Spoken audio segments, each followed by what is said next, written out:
La jeunesse marocaine, espoir, blocage et contradiction. On parle souvent du Maroc comme d'un pays stable, d'un pays ancien, d'un pays patient.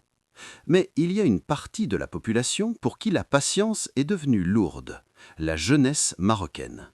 Jeune, nombreuse, connectée, ambitieuse et en même temps frustrée, inquiète, parfois désabusée. Alors une question se pose. Que vit réellement la jeunesse marocaine aujourd'hui? Et pourquoi est-elle à la fois la plus grande force du pays et l'un de ses plus grands défis? C'est ce qu'on va explorer dans cet épisode. Bienvenue dans Comprendre le Maroc. La jeunesse marocaine n'est pas marginale, elle est majoritaire. Une grande partie de la population a moins de 30 ans. Sur le papier, c'est une chance immense. Mais dans les faits, être nombreux ne signifie pas être influent. Beaucoup de jeunes ont le sentiment de ne pas être écoutés, de ne pas être représentés, de ne pas être prioritaires. Le paradoxe est là. Le Maroc est jeune, mais il est dirigé et structuré par des logiques anciennes. Cela crée un décalage profond.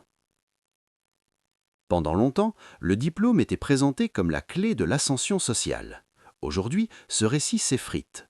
De nombreux jeunes étudient longtemps, accumulent des diplômes, mais peinent à trouver un emploi stable. Cela crée un sentiment violent d'injustice. J'ai fait ce qu'on m'a demandé et pourtant ça ne marche pas. Ce n'est pas seulement un problème économique, c'est un problème de contrat social.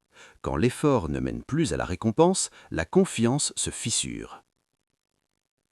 La jeunesse marocaine vit dans un monde ouvert. Réseaux sociaux, séries, musique, débats globaux, elle se compare en permanence.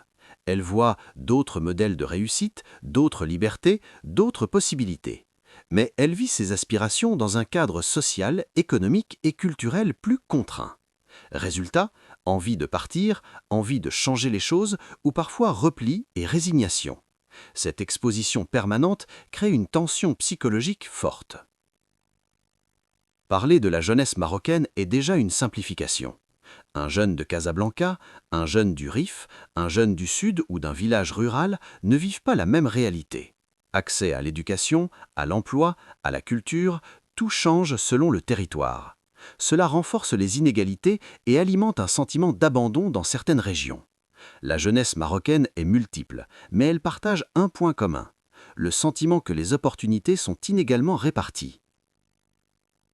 Face à ces blocages, la jeunesse marocaine ne réagit pas de manière uniforme. Certains contestent, d'autres s'engagent, beaucoup s'adaptent.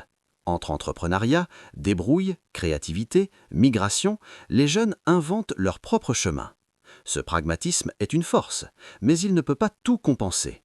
Une société ne peut pas reposer uniquement sur la capacité de ces jeunes à se débrouiller seuls. La jeunesse marocaine est un miroir.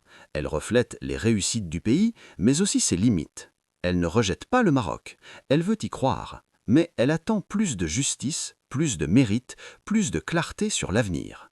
La véritable question n'est pas « que veut la jeunesse ?», mais plutôt « le Maroc est-il prêt à lui faire une place centrale ?» La jeunesse marocaine n'est ni perdue, ni passive, ni uniforme. Elle est en attente. Si le Maroc réussit à intégrer cette énergie, elle peut devenir un moteur historique. Sinon, elle risque de devenir une fracture durable. L'avenir du pays se joue en grande partie ici.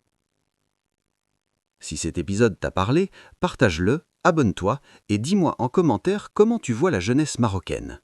Dans le prochain épisode, on parlera de l'armée marocaine, puissance discrète et stratégie silencieuse, ou de l'économie marocaine, émergence réelle ou illusion statistique.